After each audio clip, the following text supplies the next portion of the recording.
Welcome to Harry's Hook. I am a journalist, big fan of boxing. I've written published articles on it. I also train and spar. We've got a titanic rematch on our hands between Oleksandr Usyk, the lineal, unified, in my eyes undisputed, heavyweight champion of the world, and the former champion, the Gypsy King, Tyson Fury. Their first battle was a classic, with swings of momentum, high drama, and a pinch of controversy, ultimately ending via split decision for Usyk. But there's strong reasons why either fighter can triumph in the rematch. In today's video, I'm going to preview the bout, talk about the boxers, analyze key moments from their first fight, discuss some X factors that could determine the outcome, and then ultimately give my prediction. We start with the champion. Oleksandr Usyk is 37 years old, he'll be 38 in January, and he boasts an undefeated record of 22-0 with 14 knockouts. He stands at 6'3" and carries a 78-inch reach. The cat is a southpaw with sophisticated footwork, an active lead hand, precise punches, and unflappable determination. Tyson Fury is 36 years old, and he holds a record of 34-1-1 with 24 knockouts. He's listed at 6'9" with an 85-inch reach. Fury is huge and versatile. He can box on the outside, bang on the inside, switch stances, and shows a ton of heart. When rewatching their first battle, it's impossible not to notice the impact of distance and pressure. Right in round one, Fury is making use of the long guard to try and control range and clog the punching lane. Usyk counters with crosses underneath to the body.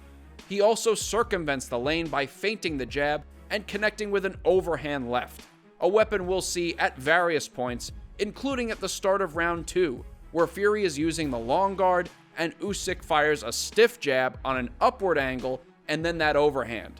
The cat was pressuring and initiating more and thus dictating early in the fight. When he initiates with his jab, movement, and footwork, he's very difficult to deal with. Fury made a nice adjustment by better utilizing his feints to start and control exchanges.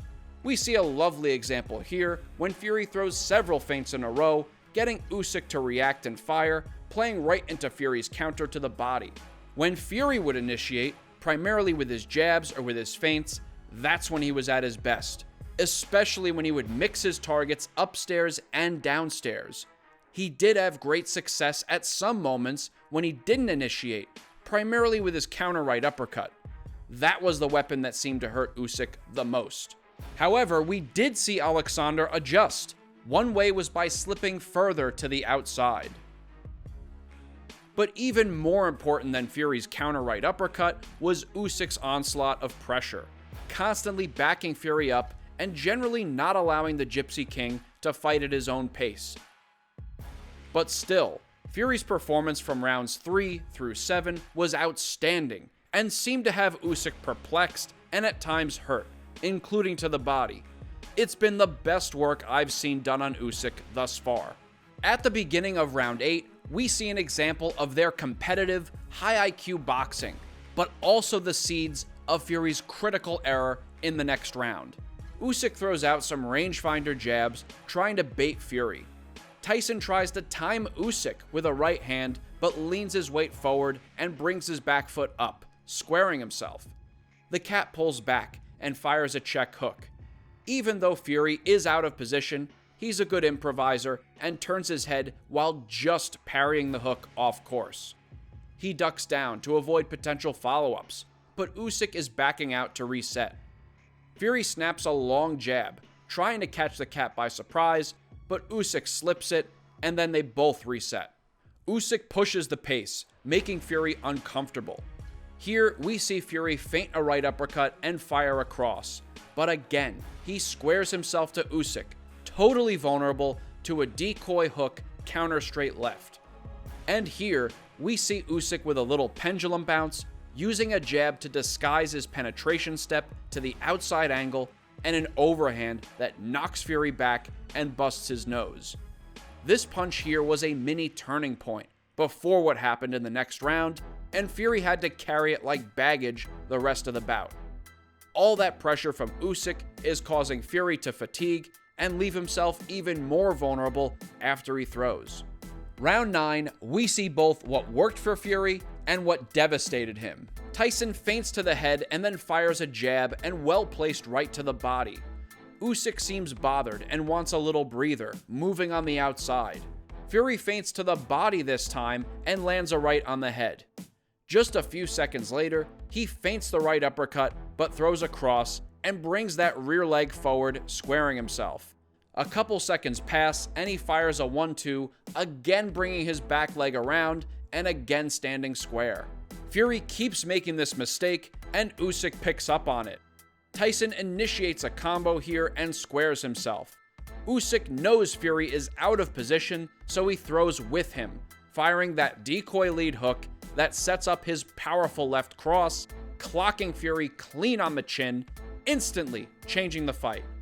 He lands that same combo several more times while Fury is staggering around the ring before the ref mercifully calls a knockdown. Fury once again showcased his remarkable recuperative powers over the next few rounds, and Usyk continued to display his skill and determination. If Tyson Fury is going to triumph here, he must not get lazy with his footwork, and he has to stay mentally switched on.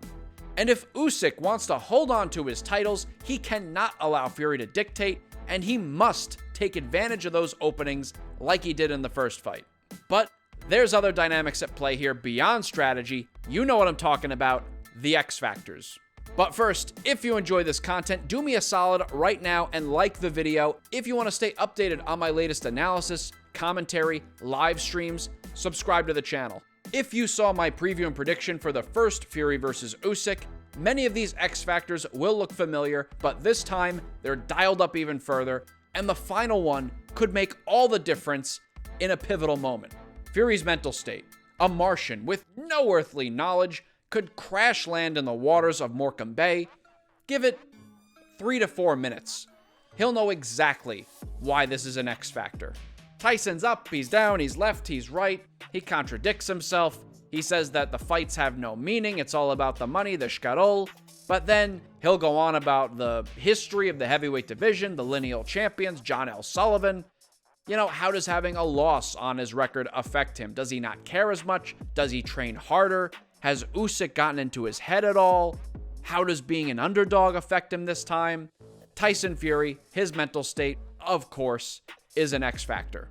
Father time, especially for Usyk, who's nearly 38, does being a bit older impact his stamina, durability, reflexes? He has a highly active style, not easy to maintain all that movement as you age, but physical performance not only determined by your age. Fury's constitution. While Usyk is a bit older than Fury, the Englishman has put more wear and tear on his body, whether we're talking about binge drinking bonanzas or the wars with Wilder. Fury did display remarkable recuperative abilities in that first fight with Usyk, but I do believe his punch resistance, his durability, is decaying. Speaking of durability, a bunch of people get pissed and throw hissy fits when I bring this up, but Usyk's body durability, it's an X factor once again. Fury knew it was an X factor. He targeted the body during their first battle and did more damage downstairs to Usyk than vice versa, and seemed to hurt him in moments. If he can replicate that success, it can cause problems for Usyk. Last but not least, whenever it seemed like Usyk was potentially hurt, it didn't really seem like Fury moved to capitalize. But when Usyk clearly hurt Fury, he pounced and unloaded the arsenal.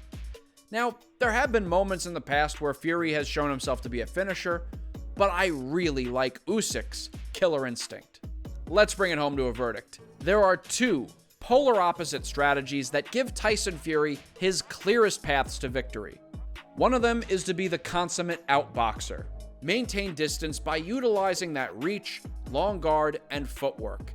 Keep Usyk from gaining the outside angle, constantly disorient him with feints and mixing targets, frustrate him with jabs, straights, and on occasion, launch that counter right uppercut.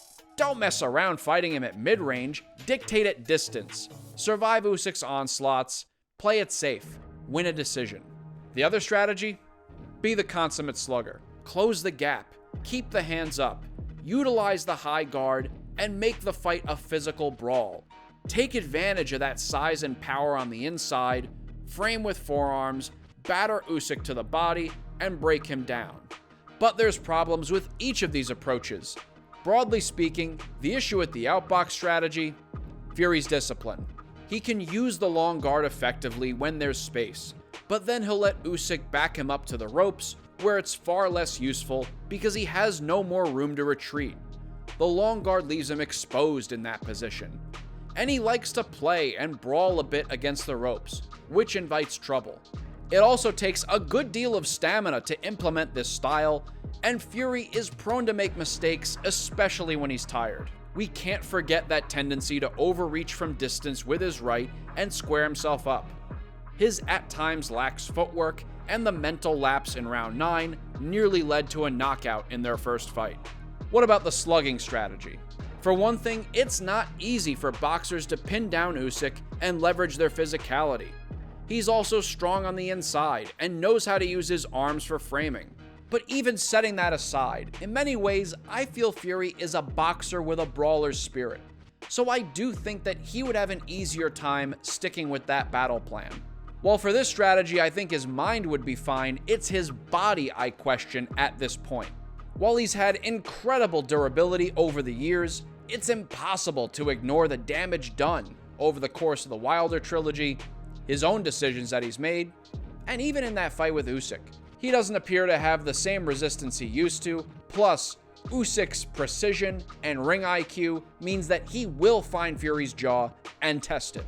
And what magnifies the challenge for the Gypsy King is that the cat has shown a real killer instinct and pounces when the moment arrives. However, Fury has said he's not changing his strategy. He's sticking with the crafty boxing, counter-punching, maybe a little slugging. Tyson said that he was beating Usyk through pretty much the whole fight until he got complacent and clipped in the 9th. But that's not exactly what happened. Usyk began connecting with big shots again in the 8th and busted up Fury's nose. The tide had already turned by the time that 9th round punch connected. Ultimately, the Gypsy King proved that he can hurt Usyk, outbox him for stretches, and set him up for big power punches. I absolutely acknowledge that Tyson Fury can win this fight if he stays focused. Plus, he kinda has a thing for being an underdog and proving people wrong. To me, this is closer to 50-50 than many people would like to believe. But there are fewer variables to worry about with Usyk. He's more consistent, has taken less damage over the years, treated his body better, and even though he's older, I think he's the fresher fighter with the more stable engine that can reach and maintain a higher gear.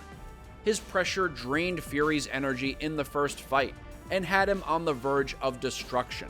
I think he finishes the job in the rematch via late stoppage, though I wouldn't be surprised if it goes to a decision. And that right there is Harry's Hook. I'll be live streaming my commentary of the fight on December 21st. Be sure to hop on the stream and let me know who you think wins, Fury or Usyk, in the comments below.